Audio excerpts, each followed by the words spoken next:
Hi, Mom. I know there is a lot of jargon in the criminal justice system that probably does not make a lot of sense to anyone who doesn't study the field, but I'll try to break it down for you so that you can get a better understanding. First, I'll be explaining the differences between probation, jail, and prison sentences. Probation is a type of community correction. Community corrections are alternatives to incarceration that promote rehabilitation of someone who has been convicted. They are also a lot cheaper than incarceration. This happens when the court allows someone who has been convicted of a crime to stay out of jail or prison and remain in the community.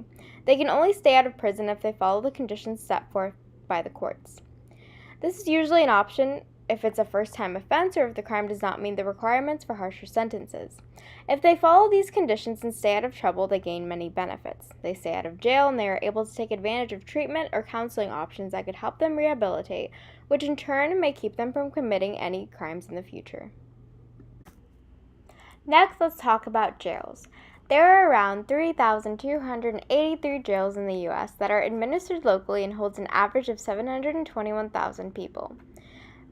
People in jails most likely committed misdemeanors. Jails have two primary purposes. One, to hold accused law violators who cannot post bond so that they can assure they will appear at trial. And two, to hold people convicted of lesser offenses until they complete their court-ordered sentences. These jails usually hold people charged with misdemeanors for up to a year. If their sentence is longer than a year, they'll be sent to prison. Prisons are different from jails in the fact that they house people accused of more serious crimes.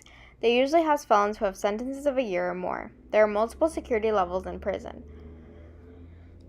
The lowest level is minimum security. They have dormitory housing, a low staff to inmate ratio, and limited or no perimeter fencing. They are also very work and program oriented.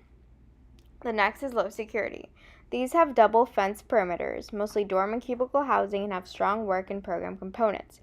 The staff to inmate ratio is a bit higher in these prisons. The next one is medium security.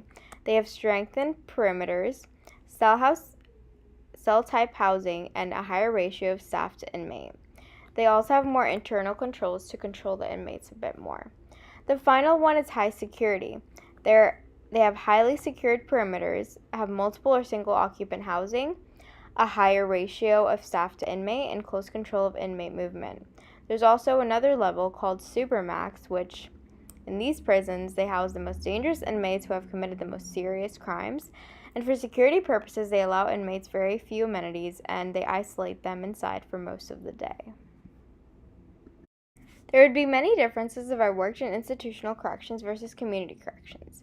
If I decide to work in institutional, I would be working as a correctional officer most likely, which means I would have to work inside prisons or jails, helping control the inmates and regulating what goes on inside the institutions. If I choose to work in community corrections, I would be performing things like being a probation officer or a parole officer, and I would be helping out convicted individuals stay out of jail by supervising them and helping them find programs that will help rehabilitate them and keep them from committing crimes again. It would be a less stressful environment than in a prison, but it would still be a stressful job. I hope that now you understand the differences between probation, jail, and prison sentences, and understand the differences in working in institutional versus community corrections.